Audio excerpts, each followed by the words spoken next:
Ladies and gentlemen, this is the main main event. Fight fans worldwide, you've tuned into the #1 undisputed boxing podcast today. This is the Boxing Breakdown.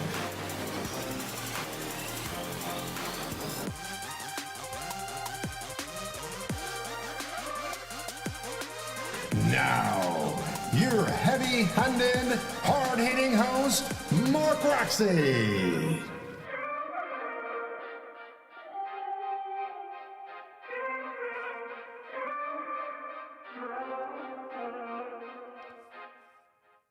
What's up? What's up? What's up? Welcome to another edition of the Boxing Breakdown, and I am your host, Mark Roxy, and I am here with my partner in crime, Mr. Harold Hunt. What's up? What's up? What's up, Harold? How we doing? I'm good, man. Good day, good day. A lot of stuff coming up. The ladies are popping. Yes, you guys. Listen, if you are tuning in on Apple Podcasts, Google Podcasts, Spotify, or wherever you get your podcasts, thank you for being with us. And if you are watching on YouTube, don't forget to like and subscribe and hit the notifications, as well as participate in this podcast tonight. You are welcome to comment. Leave your comments down below. We are going to get them. We'll bring them on the air, and we will chop up whatever it is that you guys want to talk about. So you can see here, if you're on YouTube, you can see that we have an agenda. It is a fun agenda. We are going to get into the Amanda Serrano versus Erikca Cruz fight that recently happened on the DAZN last weekend. And we are going to chop up Katie Taylor versus Amanda Serrano in Ireland. Yes, y'all. And then we're going to get into Alycia Baumgardner and talk a little bit about the landscape for her and how things shake out for her being a unified world champion. And then we're going to kind of break down the top 12 pound-for-pound list for female fighters. Now, why are we going to do that? Because we are the Boxing Breakdown, right, Harold? Yes, we are. Yes, we are. So let's get into this Amanda Serrano, the recent fight that she had with Erikca Cruz on DAZN, man. Unbelievable fight. It was absolutely incredible. If you didn't get a chance to see the fight, obviously it was the IBF, IBO, WBA, WBC, and the WBO titles on the line for that particular fight. She fought Erikca Cruz, who came into the fight, I believe, at 15-0. And, it was an absolutely incredible fight. It went 10 rounds. The scores, I believe the scores were, I'm looking right here on my feed here, and I believe Mark Constantino scored it 97-93, with Frank Lombardi scoring it 98-92, and Steve Weisfeld had it 98-92. Harold, what do you think about those scores? They're adequate for what they saw. You got 2-minute rounds, so you got to kind of condense your scorecard pretty quickly when you're used to 3. So being that I've done that kind of thing before, 2-minute rounds with the women, I understand how each of them scored. So it was on point, no doubt. But yeah, I want to talk about the fight. Yes, let's get into that fight, man, because I mean we could do the whole podcast just on that fight, round by round, because literally, I mean, I'm speaking for myself. I'm not speaking for any of you guys, all you listeners. I know you're going to have another opinion about things, but here's the deal, right?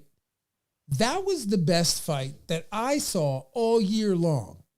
I don't know about you, Harold. What's your opinion on that? Nope. No? It wasn't the best fight you saw? No. What was a better fight? Tell me. Baumgardner and Alycia, her first fight when she won the champion, when she won the undisputed. That was the best fight I've seen.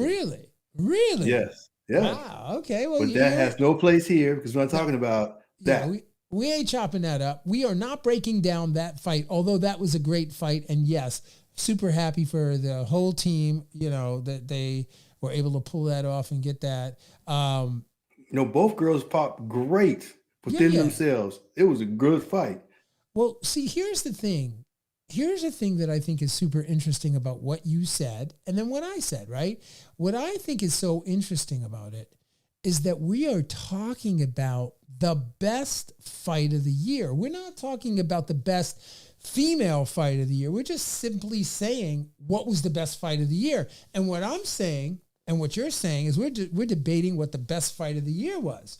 So for me, the best fight of the year was the Amanda Serrano fight with Cruz. I mean, Erikca Cruz, man. First of all, let me just take my hat off. All right. I'll tip my hat here since I don't want to really take it off.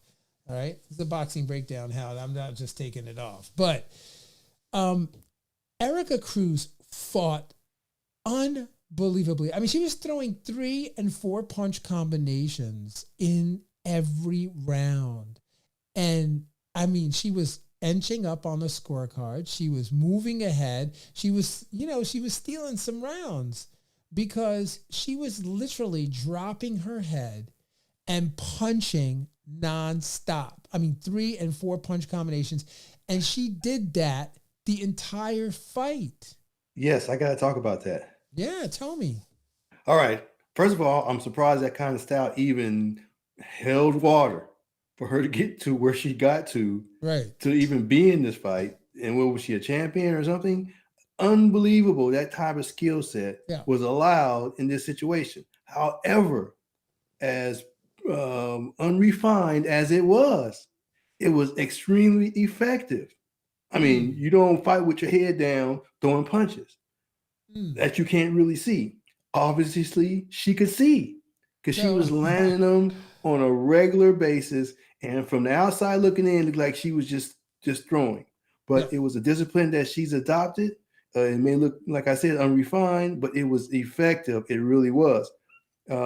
If we're just talking about her side of it, that's how I saw it. Now, I can talk about Cruz, or you want to come back to me on that? No, I mean, Cruz Cruz was able to see that and still fight within herself on the back foot, throwing the jab, moving around. I mean, this was a technically great fight because you had what you want to say, the bull in the China closet type thing, but that's what you had, and she was able to step around her and still land. But they were just vulnerable enough, both of them, to get some good action, clean punches, and all this. And then we had the little blood at the end that just added to the whole little scenario there. But other than that, that visual, other than that, it didn't slow Cruz down, and she fought very well. So I thought it was a great fight because we see Serrano is kind of slowing down a little bit. So she kind of standing in pockets and hitting. Now she's got a lot of knockout, of course, but now she's still prime, but she doesn't move as she does. And I've seen her fight several times. But it was still great. She just played her skills, and it was just surprising how her opponent came in with that unorthodox looking style, but it was very effective. Yeah, well, so let's chop that up for those of you tuning in. Check this out, right? Do you know, Harold, how many punches were thrown in that fight? Do you even have an idea of how many punches were thrown in that fight? It was a lot. There was no clinching and that type of thing. There were over 1,900 punches thrown in that fight. Okay. 1,900 from both girls, meaning combined, right? And I have to say that my guess is that those punches are divided equally between the two fighters because they literally threw bombs. They threw everything they had at one another for all of the 10 rounds. And to be honest, like early on in the fight, I was going, oh man, Cruz is really, she's coming. She's landing shots. She's scoring. And then it was early on in the fight that she got cut. It wasn't later in the fight. It was early in the fight. It was like round 2. And Yeah, I could be mistaken. If you guys are tuning in and you want to leave a comment there, leave a comment, please. Jump in with us. It made a visual splash around the end of the fight, though. That's when it was like just extremely apparent. Oh, dude, it was apparent the whole fight, Harold. To be honest, like when I'm watching the fight, I'm thinking, oh my gosh. First of all, she's got this cut on the top of her head, right? And you're a cut man. That's why it's paramount to you. It's one of the things I do very succinctly and very carefully and very cautiously and very professionally. Oh. Yes, I do cuts, and I'm really meticulous about it, and I really, really would have loved to get my hand on that cut, man, because here's what happened, right? She gets cut early on in the fight, Harold. It's like the second round, and I'm watching the work, the corner work, and you know, I don't mean to be disrespectful by this comment, and I really hope I don't come across as being disrespectful.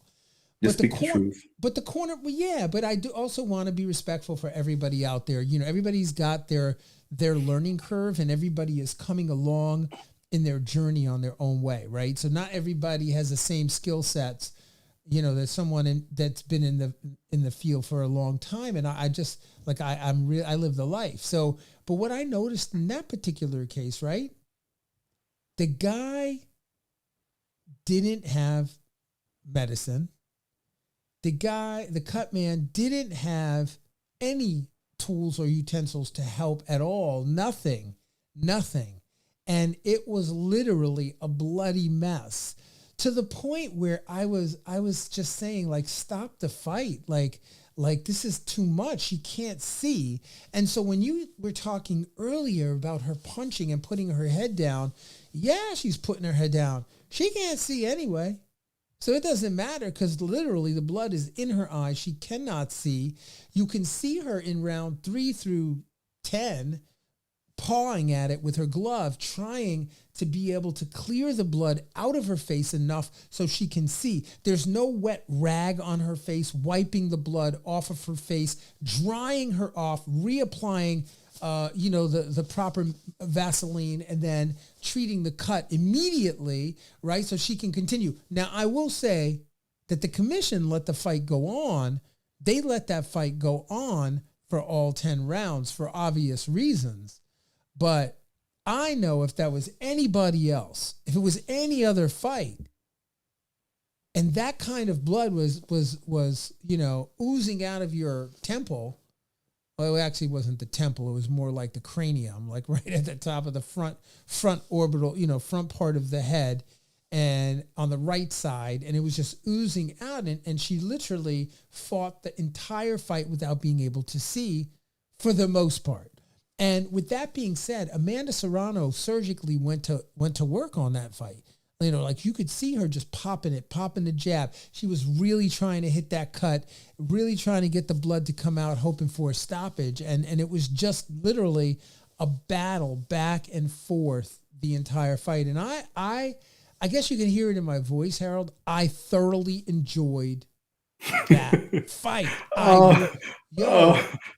The criticism must have been fun for you, because you just roasted that child in the corner with the cuts. Oh my gosh. But hey, I understood. We definitely appreciate that passion and the backhanded and the backhanded slap that you applied. No, I'm not trying to slap nobody. I'm just saying, I'm really not trying to slap anybody. But I will tell you that, when you're fighting for you're fighting a unification, you're trying to get all the belts. And the one thing you don't want to do is you don't want to show up without your team, without a team that can handle the job. And anybody who's tuning in and anybody who's listening, any promoter or any manager that's put in significant money to a fighter, you get yourself into a title unification position where you're fighting on DAZN or any other of the other networks, and you don't have the right corner. I don't know. That's just me. Okay. I was an inspector, and the inspector, we had to be sure they have the adrenaline in their hand. We got to see the two bottles unopened, and as the TV fights are usually like that. You go run. Everyone has to have those two items, and the ice and all that kind of stuff. So for them to actually get out there Yeah. and get by the inspector and everybody who is in the back, and they look at him and say, "Do you have any adrenaline?" He has nothing. They have to look at the tools. He has nothing. It's unbelievable to me at this time. It's kind of tough for me to understand how that situation could happen. Now, the only way I can give credence to that is if she had a whole different a dressing room, and she had her own inspector, and he was outside the door most of the time, only when she was getting ready to come out, and he didn't go through all that, or he or she, I don't know what happened, but I know as many times I've done on a higher level, whatever, TV or not TV, you have the adrenaline, and when you come out there, you have your ice. You make sure they have the ice, their adrenaline, the towels, and 2 mouthpieces. That's it. So obviously that wasn't stuck to, and we saw what we saw, the carnage. According to you, what we saw. Carnage, great word. Great high frequency word. Carnage. I mean, definitely there was some serious carnage in the fight. And I personally enjoyed it thoroughly. I sat there. Not only did Harold, folks, I didn't only watch this fight once, man. I watched this fight twice. I watched it twice. I had to go back and watch it again. I enjoyed it so much, man. It really was spectacular. It stuck all your nerves, didn't it? It stuck all your disciplines.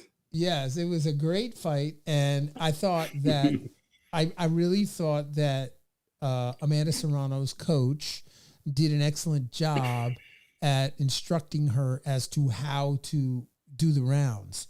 There were some instructions later, like in the mid-fight, maybe toward the last quarter of the fight, where he started to tell Amanda Serrano. He said, you have to come right down the line. You have to throw those punches straight down the line because she's winging. And if you come straight down the line, good things are going to happen. And he kept saying that to her, and she listened.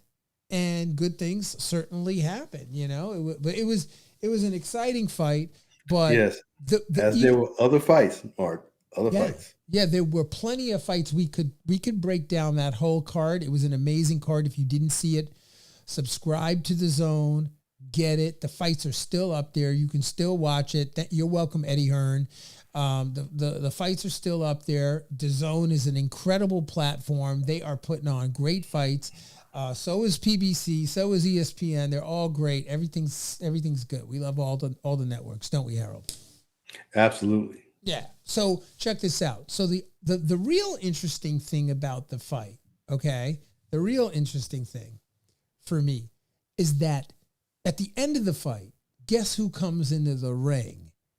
Katie Taylor comes into the ring. Amanda Serrano's in the ring. You want to break that down? You want me to touch it? Well, you're hot tonight, buddy, but I'll touch it before you take it from me. In the ring, it was it was a nice piece, advertising piece for her to come in and look at her, and they had this mutual kind of thing going on, and the smiles were genuine and all this kind of thing. Yeah. And it seems as if they are going to go to Ireland to do that, which is, to me, she's not going to win over there. But that's just what I'm thinking. But I thought it was not. It was well done. It wasn't staged or anything like that. No animosity. So I rather liked it. So let's break that down, because I heard you say something that she's not going to win over there. Let's talk about that. Let's break that down. Okay. Well, this time, Katie's going to fight her differently. Okay. And she's going to put her in a position where she doesn't have to go life and death to win the rounds, because she still won those rounds, but she was going life and death to win the rounds. Right. So this time, on my side of the view, on this time, I don't necessarily see her having a style that's not going to keep her ahead. Not going to keep her from fighting life to death. So to me, they've already got the strategy and the plan. She has to be in shape to execute it, and Serrano's going to lose on points. Interesting. Okay. Well, that's certainly one way to look at that fight. You know, I mean, I don't necessarily agree with that, as you know. I'm going to play devil's advocate, as I always do, because even if I do agree with you, sometimes I play devil's advocate. For those of you listening to the podcast, you already know how I roll. But so here's the other side of that coin. Amanda Serrano has been now in the ring with Katie Taylor. She's done 10 with Katie Taylor. She knows Katie Taylor now. She knows what to expect. She's certainly capable of making adjustments, understanding that, you know, Amanda Serrano is, you know, she's 34 years old, right? She's younger than Katie Taylor. She's got a record of 44 with 2 losses and 1 draw. And one of those losses is from Katie Taylor, right? Katie Taylor's record is 22-0 with no losses, right? So, I mean, they are almost identical in terms of age. They're 2 years apart. Amanda Serrano's southpaw. Katie Taylor's orthodox. Katie Taylor's 5'5". Amanda Serrano's 5'5", and she throws in a half, but, you know, we don't know about that half. But she's 5. She's so competitive. Right. And then her reach is 66. Katie Taylor's reach is 66 inches and Amanda Serrano's reach is 65 and a half. So Katie Taylor has a half an inch reach advantage over Amanda Serrano. But my point to you is that Amanda Serrano is a consummate competitor. She's been in the ring with her. And I'm going to make this argument that she's figured it out. Okay. She knows what she has to do to win. Okay. All right. Rebuttal. Katie Taylor's better. Just throw all that, not throw it out, but it doesn't settle on me at all. Katie Taylor is a better fighter, and that's just what it is. It showed itself then. It's going to show itself now. You can be there with that all you want and everyone else. However, we know Katie Taylor is a better fighter, and she will make adjustments also. Well, it's not like she's going to fight the same way. And yeah, she knows her, but she knows her too. But as far as skill sets go, skill set for skill set, in this situation, Katie Taylor is a better fighter. I don't agree with that. So here's the other side. I don't want you to agree, Mark. I don't want you to agree. But let's put this out there for the fans, because there's going to be a lot of people that are going to blow up this podcast because they're going to hear these comments. And here's the thing: Amanda Serrano in the last fight with Katie Taylor, some people called that fight a draw. Okay, that fight was not necessarily.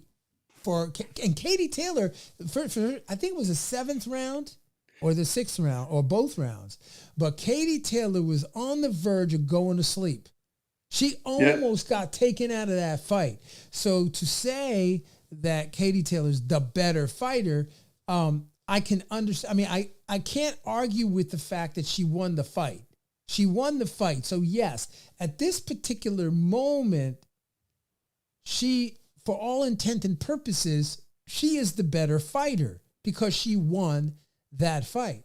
My argument is simple, that I believe that Amanda Serrano, with her ring intellect and the adjustments, I'm wondering, is it possible that she goes over to Ireland and smokes Katie Taylor in Ireland, catches her with a shot, drops her, and comes back with all those belts?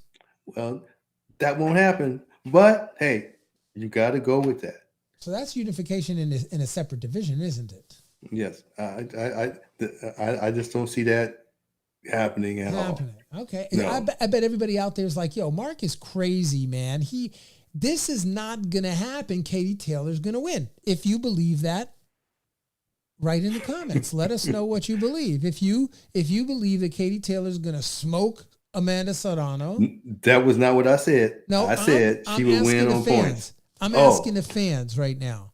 Okay, fans, we want to hear. I'm asking the fans. I'm saying, tell me, write in the comments, let me know, or, hit me up on Instagram or Facebook or wherever you want to, find us. You can leave a comment in, the Apple podcast as well, or even in YouTube. Let us know. Put those comments down there. Who do you think is going to win Amanda Serrano versus Katie Taylor, or Katie Taylor versus Amanda Serrano in Ireland in May? Who's going to win? Now, I think that fight is happening on May 20th. Am I correct? I think I'm seeing that fight happening on May 20th. Is that right? Is that the date that they marked for that fight? I believe so. Yeah. So, man, I wish I could be there, Harold. I wish I could be in Ireland for that fight. Yeah, that may be her swan song. She'll go over there and get beat, Yeah. and then she'll come back, and she may retire. Yeah. I like the way you put that. That might be her Swan Lake. Yeah, swan is a swan song. Yeah. Anyway, no, when a swan is dying, they have a certain type of utterance, right? Yeah, that's why it's called this. That's why it's called the swan song, right? It goes like this. Ba da da da da da da da da da da da da. Ah, Bo, let's see. We got a comment here on Facebook. I wonder what he has to say. We got a comment. Come on, where's my comments? Why can't we see the Facebook comments? Connect, baby. What you got to say, Bo? Yeah, right. What does Bo have to say? I just saw something pop up that Bo had some comments to make. So I'm going to try to see if I can jump on and see what those comments were. Yeah, but it is going to be in a fabulous venue. It's going to be a nice venue. I think it's a stadium type setting. Ireland is a passive fight country. But the Hispanic population travels very well. So it's going to be a great ambiance there. Oh, no doubt. No doubt. I cannot, I can't say enough about that fight and the excitement that's leading up to that fight. But it's great to see the women in a situation where they can garner this kind of excitement, all across the board. Men, all fans are interested in this. And that's great. That's great. Harold, do you know, like 3 years ago, 4 years ago, pre-COVID, nobody would have paid the kind of money to these two amazing fighters back then. Nobody would have paid, to see this fight. I think it's incredible that, it's happening.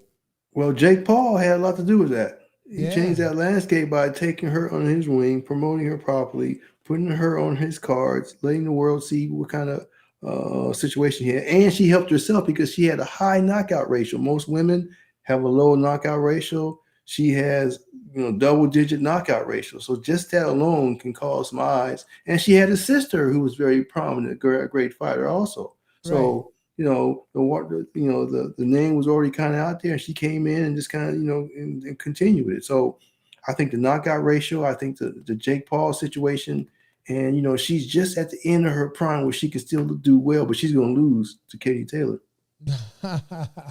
Twice. Wow. Okay. Well, you've spoken your mind. You've said your piece. It'll be interesting to see what happens. And man, Bo Bowden, I don't know what you said. I don't know what your comments were other than don't miss the event, but I certainly can't wait to see what you had to say about the fight. Bo Bowden, shout out. Dr. Bo Bowden, great doctor. What's up, Bo? Yeah, boxing. Thank you. Boxing, very good boxer.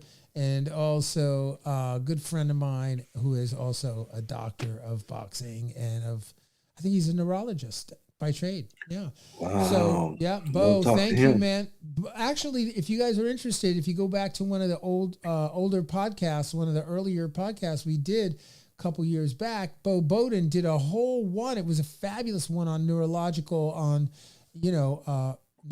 and boxing. Is really, really great podcast. So was I part of that one, sir? I don't think you were. It was earlier.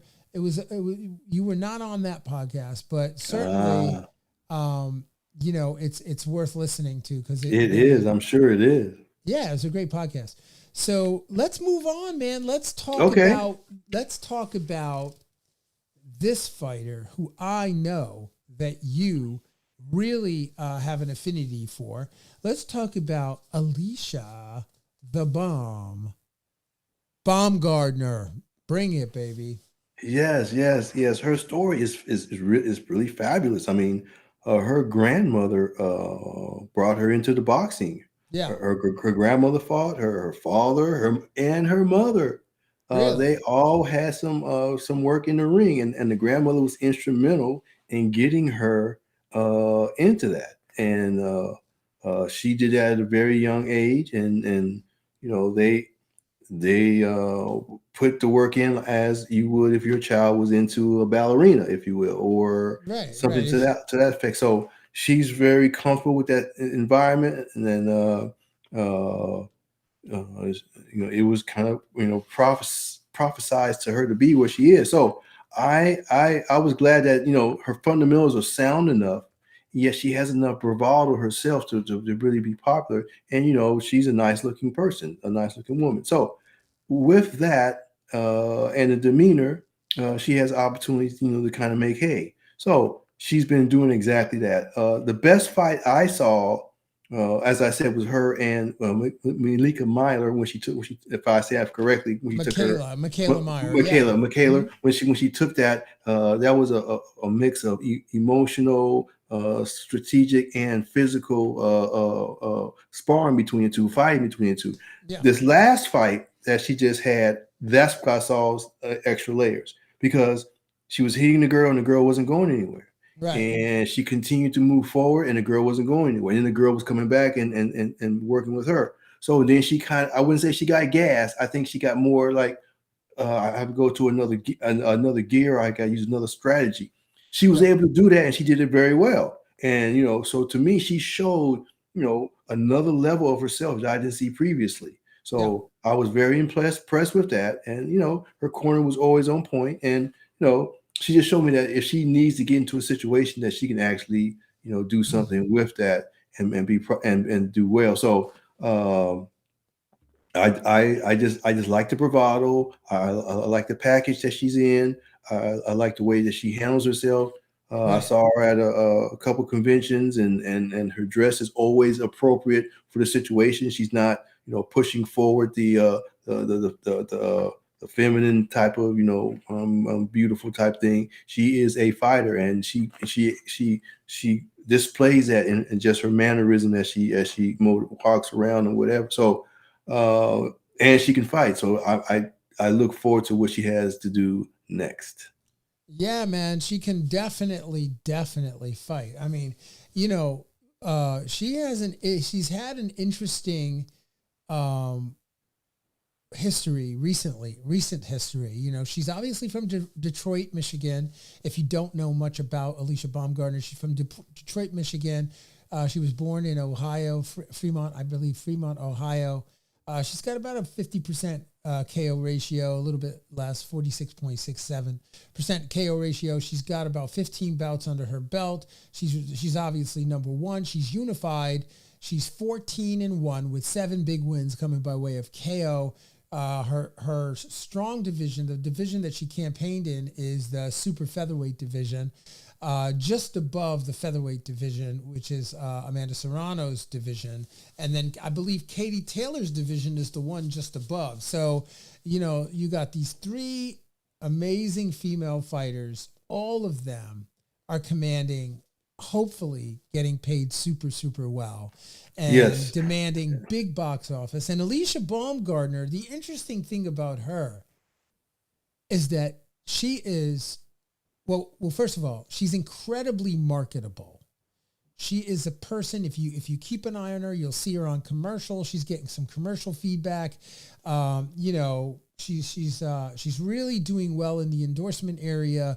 And I personally, if you recall, this is about 2 years ago, we were on a podcast and we were talking about Alycia Baumgardner. We talked about the girls or the women briefly.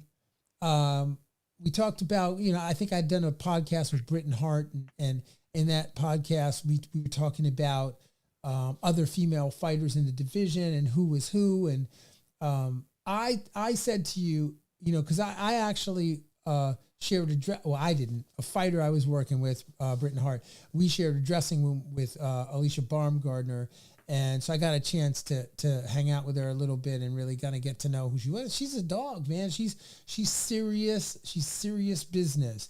But when I saw her fight, she fought the fight that I saw her fight. It was actually at the Zembo Shrine in Harrisburg, and she fought a young lady from I believe she was from Argentina, maybe by the name of Cristina Pacheco. Yeah. And so she fought Cristina Pacheco, and she stopped her, man. She stopped her in a big way. It was a great fight. It was a TKO. Let's see. It was in round, I don't know. It was in round 1, man. She stopped her in round 1. And I remember watching their fight. I was like, gosh, she's really she's something. And I came back to the podcast. We were talking, and I said, Harold, this is a fighter that I would love to train. Right. And then, sadly, but factually, she lost her trainer about 2 years ago. He passed away right around COVID. Due to COVID. Yeah, and I told her promoter, Marsha Kaufman, we were actually doing a fight in upstate. I don't know where it was. Maybe. Oh, it was in Connecticut. We were doing a fight in Connecticut, and we were hanging out. We were working out together, and I said to Marshall, Marshall, man, I would love to train Alycia Baumgardner. And he kind of looked at me and ignored me completely because he understood this girl is amazing. She's an amazing fighter. Yeah. Yes. I think she kind of jumped on the board. Oh, quickly, go ahead. No, I just said all of that to say that she's really an amazing fighter, and she's got a very, very bright future. Let's hope she can get past whoever they put up in front of her next, and she stays focused, because I believe that she might be in line to have a crack at Amanda Serrano or Katie Taylor based on who wins. I think that's a big fight out there. Yeah, I do too. I think so also. But her splash was when she knocked out when she went overseas and knocked that girl out. You know, that splash, that knockout, that highlight reel knockout where she just dropped her. That you're talking about Elham Makalad. Yes, when she won that knockout made all the social media. It was very popular. It was like the Ann Wolf knocking out that one young lady, that kind of thing. So it splashed quite a bit because of that.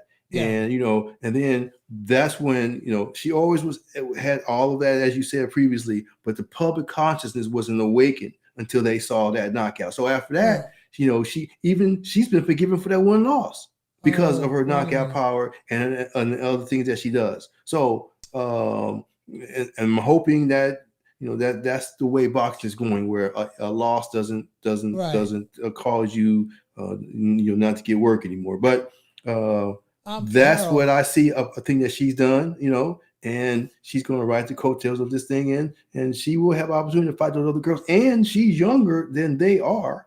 Right. Okay. So her style is one of, as we know, she's going to be aggressive, and she will take punches. So that's still a pleasing type style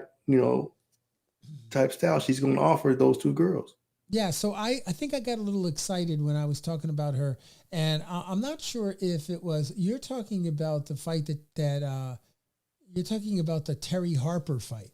Is that the fight you're talking about? That was back in, I apologize, folks. That fight was actually in November 13th of 2021 against Terry Harper. That was at the Sheffield Arena, right? Yes. She stopped her in the 4th round. That's the fight you're talking about. Okay. That was the splash heard around the world for her. Yeah. Yeah. Sorry, Alycia Baumgardner. I know if you're listening to the podcast, you were probably jumping up and down. That's not the fight. What are they talking about? Right. Okay. I got it right though. So now, because of that and her past, accomplishment, she is a knockout puncher. And we know knockout punchers are, what you want to see. Now, Serrano knocks people out, but she's not necessarily the knockout puncher. Why? I wouldn't know why. But right now, Miss Baumgardner has that over all the girls who are ranked in the top 10 and top 15. When you think of her knocking people out. So, but once again, she's kind of cornered that narrative that I think. Right. So, Harold, man, we could talk about Alycia Baumgardner there are big things coming down the pike for Alycia Baumgardner. Congratulations to Marsha Kaufman and the whole team, her whole team, because they're doing a great job. He's got himself a unified world champion, huge, and I'm just and her really trainer delighted. too. Give the trainer the love too. No, absolutely. The trader gets much credit, of course, no doubt. There's no doubt he brought her to that title and delivered her. So no, absolutely. That's why I said the whole team gets credit. They all when you do that kind of work and you bring in a fighter to the world title and you're unifying on top of it, there's a lot that goes into that. Most people have no idea all that goes into that. The amounts of people that are working in camp, training, sparring partners, marketing geniuses. I mean, there's a lot going into this, right? So, not to mention the sanctioning fees. You got to pay them bad boys. Every time you walk out there, you got to drop something on them just to have them belts. No doubt. That is a whole nother element. I love the money, right? So there you go. So Harold, you're not gonna believe this, man. Yeah, baby. It's time to talk about. It's time for you and I to talk about the top 12 pound for pound fighters in the female weight classes. Let's talk about the top 12 across the board. Give me your best guess at who you got for the top 12, and then I'll give you my top 12. Or I can just give you my top 12 if you want. Yeah, because I'm not going to run down 12 in a row like that. But all right, I got you. Here you go. Listen, folks. This is a loosely put together top 12.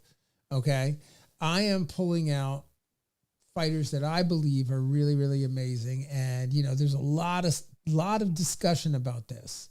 I would have loved to have Heather Hardy come on and do a little talking about all these girls, because I know Heather's coming back. She's got shout out Heather Hardy.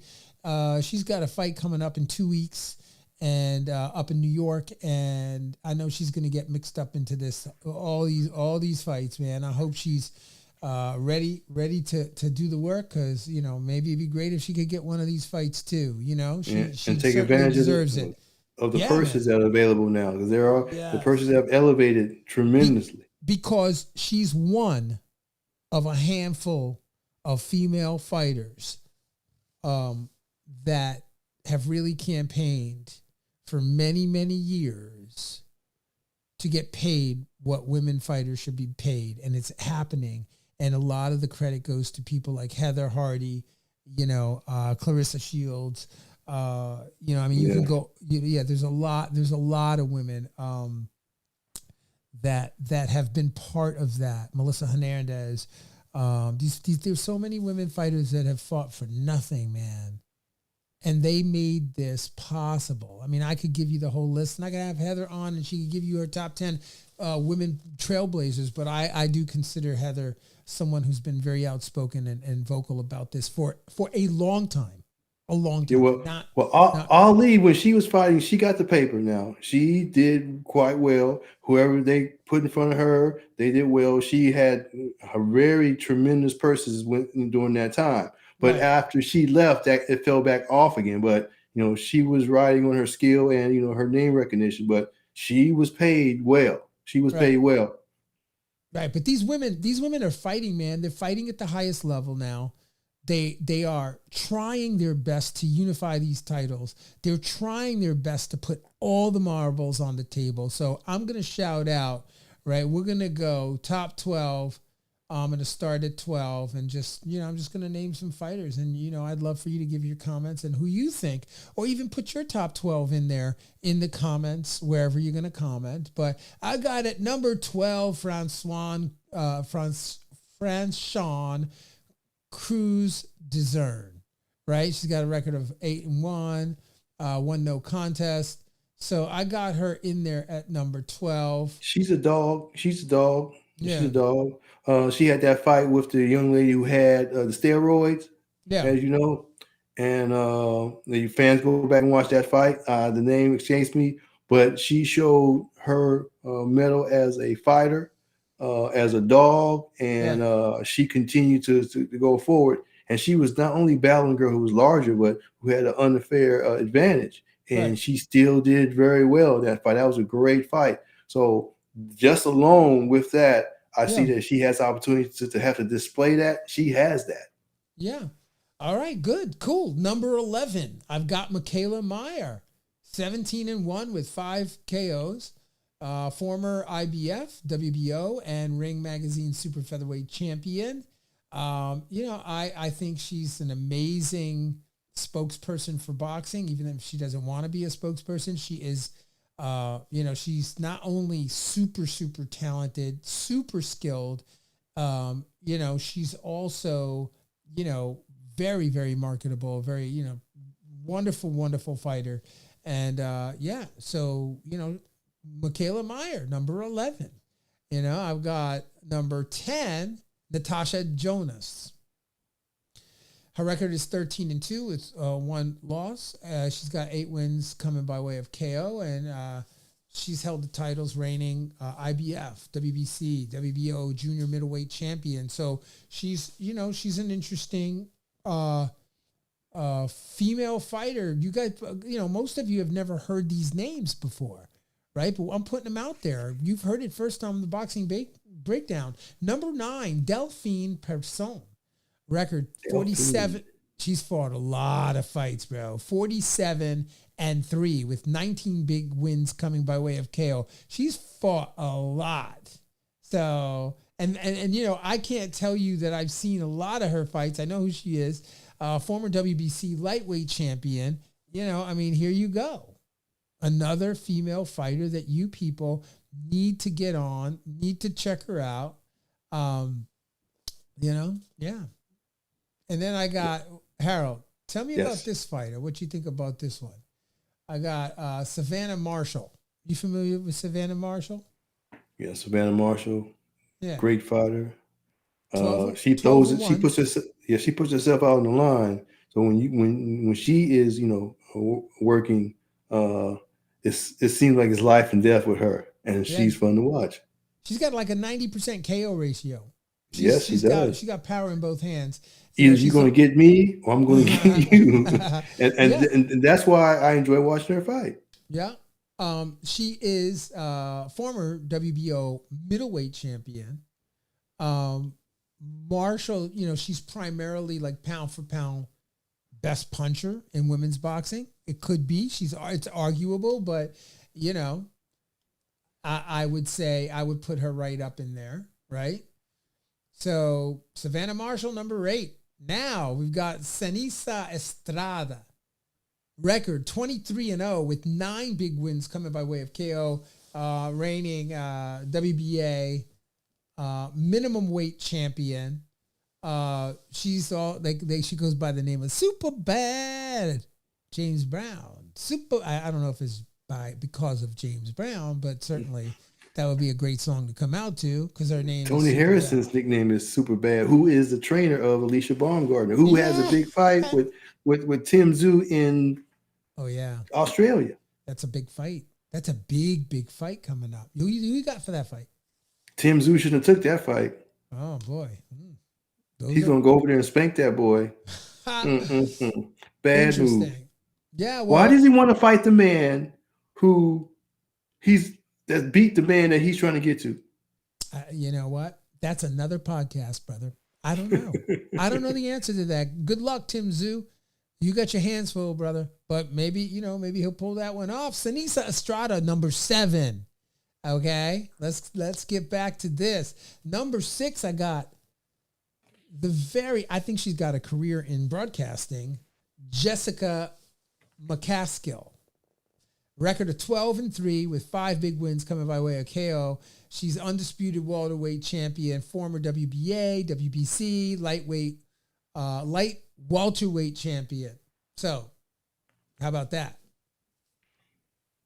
Yeah, she was able to rebound easily and got all the belts. So she's forgiven for her blemishes on the record. Yeah, she beat the bricks off of the mighty Cecilia Bracas. She got, for all the gold, right? So yeah, I mean, McCaskill is an interesting fighter. Is somebody you guys are listening. Make sure you check her out, man, because these women are something, and it's only gonna get better. At number 5, one of your favorites, Alycia the Boom Baumgardner. Record is 13-1 with 7 big wins coming by way of KO. Right now she's 14-1. So correction, yeah. She also is unified, so she's got all the belts. She's got all the marbles. The IBF World Super Featherweight, the IBO World Super Featherweight, the WBA World Super Featherweight, the WBC World Super Featherweight, and the WBO World Super Featherweight. She's got all the marbles, baby. And does she have the Ring magazine? Does she have that gold one? I don't know if she's. Does she have the IBO too? Does she have the IBO too? Yeah, she got the IBO. Yep, IBO. Okay. That's IBO. 5, buddy. That's 5. Yeah. That's what I'm saying. She's unified. Come get it.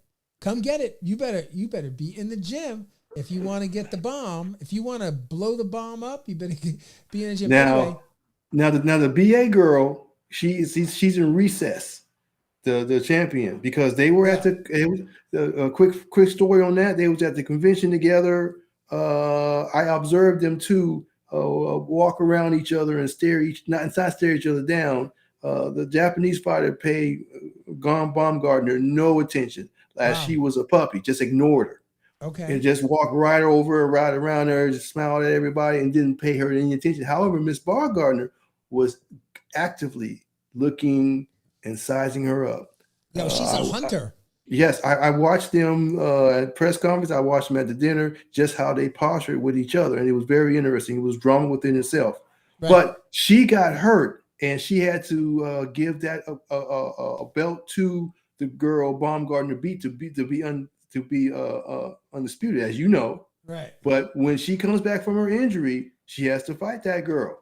Yes. So if you want to say yes, she's I'm not disparaging her, but if you say she is in fact undisputed, which she is, she still has to work with the girl who gave up that WBA strap to just kind of solidify the whole thing. Right. Yeah, man. I mean, let's see what happens. That's all I can say. I mean, number 4. Chantelle Cameron, record 17-0 with 8 big wins coming by way of KO. Reigning undisputed lightweight, welterweight champion, former IBO lightweight champion. What else has she's got? Anyway, Chantelle Cameron, man, that's an interesting fighter. Have you had a chance to watch her? No. Okay. So she should be on your list. She should definitely be on your list. Hopefully, I missed her work. Yeah, man. So number 3, Amanda Serrano, record 43-2 with 1 loss. Right. So I mean, how many knockouts? 30. 30, bro. 30 knockouts. She knows how to sleep them. Yes. Yeah. Yes. And more impressive. These are 2-minute rounds, right? Yep. And she's not taking them out with headshots all the time either. She's going to the body. She's stopping them to the body. So no, she fights the whole target for sure. She's on the whole target, bro. She's not. And that is exactly why she has me knockouts, and not because she does, because they're varied. Yeah. Well, check this out. If I go to I'm going to do this. You guys are all going to see what we're talking. We're talking about a future Hall of Famer, right? Amanda Serrano, 43-2 with 1 draw, 30 big wins coming by way of KO. That's like a 75% KO ratio, something like that, right? And she's the reigning WBC, WBO, IBO, IBF, and ring featherweight champion. Former IBF super featherweight champion, former WBO lightweight champion, former WBO junior featherweight champion, former WBO bantamweight champion, former WBO light welterweight champion, WBO junior bantamweight champion. I mean, shall I go on? That's a lot of work on your body, going up and down those weights, up and down, and that's why I say that she could be, heading out of her prime. I'm still in it, but heading out of her prime, because that's a lot of work, Listen, Mark. That's a lot of change in your body structure. That's Yep. a lot of things you have to deal with. And she is, the elder of some of these girls. Right. Yeah, man. And she's in the Guinness Book of World Records for female women's boxing. She's a 7-division world champion, and she's still going. She's still going, and she looked great the other night. Yes. She looked great. So, I don't know what the plan is. I don't know, when it's time to, I do know that. I'm not saying she's showing signs. I did not say that. I said it can appear. Right. And it's going to appear with Katie Taylor. No, absolutely, man. In that second fight. Yeah. Listen, Amanda Serrano, by the way, I should point this out. She is so beloved in Puerto Rico, bro. She is so loved, man. People love So here's the thing. Like, my wife and I, the second time I watched the fight, not the first time, because the first time I was screaming. I was like, it was so great. Second time I watched the fight, okay? Well, first of all, I was in the arena for Katie Taylor, Amanda Serrano, first number 1. But I watched this one on DAZN, right? And so the second time I watched it, the words that came out of my wife's mouth was like, I love her. She's so great. I'm thinking, what do you know about female boxing? Like, tell me but Amanda Serrano she's so humble. She's got so many attributes that makes her very, very beloved. A very, very beloved. And I think she's really good for boxing. And she's really good for female boxing especially. So thank you, Amanda Serrano, for all you did and all you do for female boxing. I can't wait to see you, square off against Katie Taylor. I was going to say something else, but I'm going to say square off against Katie Taylor. And it's going to be really, really amazing to watch that happen. And now my number 2, Harold. Number 2. Okay. Katie Taylor. Katie Taylor, I got her at number 2, okay? And her record's 22. I like her. Go ahead. I know you like her. Everybody on the program knows you like her. All right, she's 22-0, 6 big wins by KO, right? Reigning undisputed lightweight champion, former WBO, junior welterweight champion. She's unified now, actually. I don't know what this is talking about, but she's unified. And, she's just a consummate professional from Ireland. This is going to be an amazing, amazing fight. She is a former 2012 Olympian, gold medalist in the Olympics. She's just an outstanding fighter. Again, another marketable female fighter. And I think female boxing is the future, man. It is the future. And now I got my number 1. Harold, you ready for the number 1? Please. You got to go with the GWOAT. You got to go with the GWOAT. TWO. You got to go with the GWOAT. Bring on the GWOAT, Claressa Shields. Right? You got it. I mean, how do you not go with the GWOAT, right? You agree? Yes, she has all the skills and all the accolades, and she's just undisputed. Starting her prime. Yeah, undisputed. Hard to find people that will be willing to fight her. She's not, she's a real one. She's a real one. She could go in the ring with any dude. She's that good. She is so good. So anyway, number 1, Claressa Shields. Hats off to Claressa Shields. You are the boxing breakdown. Well, at least Mark Roxy's number 1. Oh, yeah, she is. Yes. Y'all. She's appropriately nicknamed. Trust that. Yes, GWOAT, baby. So listen, Harold, it's been a pleasure. This has been a fun podcast. I really do look forward to getting back to covering more female boxing and really kind of getting into their stats and following their fights, and because female boxing is happening. Yes, because you were a trainer and you were in that world, and you saw what was coming up and what was going out. And it's good for the fans to feel that kind of passion on that side of the fence, and that came from your experience working with female fighters in that capacity, being in the locker room with Baumgardner, having fighters who have fought around some of these girls in our top 10. So this was a treat for all of us to feel that passion from someone who's been there in women's boxing when it was not lucrative, So that was great. I remember we interviewed one of your girls. We had I had a game show. I had a game show, Mark, remember? Yes. And I got you and her to be on the game show, and she had just had a fight, and it was great. It was great. And, and that's when you and I kind of met, and we've been doing it ever since. But yes, you were immersed in women's boxing when I met you. Absolutely. No, had absolutely. the fighter in the car. You guys had just come back from a fight. Listen, you're not going to find, if you find great female fighters, man, nobody's going to put it on the line better. Female fighters, man, they are, and they're easy, not all, I'm not saying all, but they tend to be, their neurological capacities are slightly different. The ego is different. They have a propensity for picking things up and really learning and listening. And so I do enjoy working with female fighters because I also, as you know, I work with professional dancers and I work, with professional ballerinas and ballet dancers. And I can tell you, I have a lot of skill and a lot of knowledge about female fighting and female just in general, female just in general, the psyche of a woman. Yes, that's right. Absolutely. And they're just fantastic to train because their work ethics tend to be, all the side stuff, I got to do this, I got to do that. I can't be in the gym.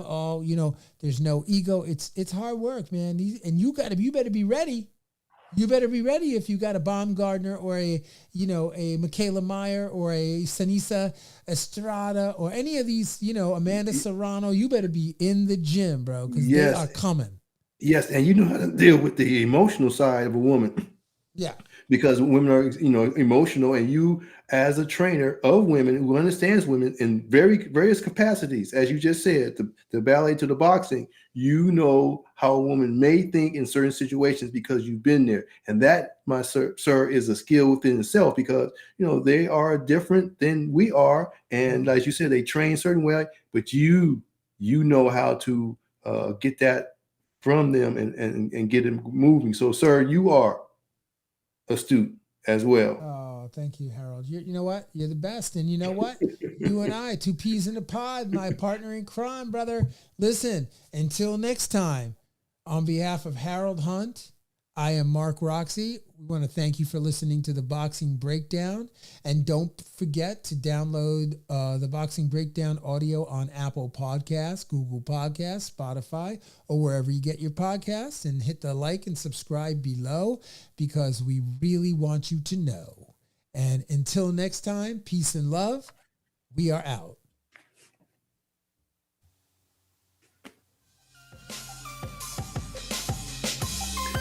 Fight fans, join host Mark Roxy and special guests as they break down all aspects of the boxing world, including news, business, management, training, promotions, fan reactions, upcoming events, matchups, future boxing stars, title fights, state of the boxing world, and all the stuff you don't see when you watch boxing.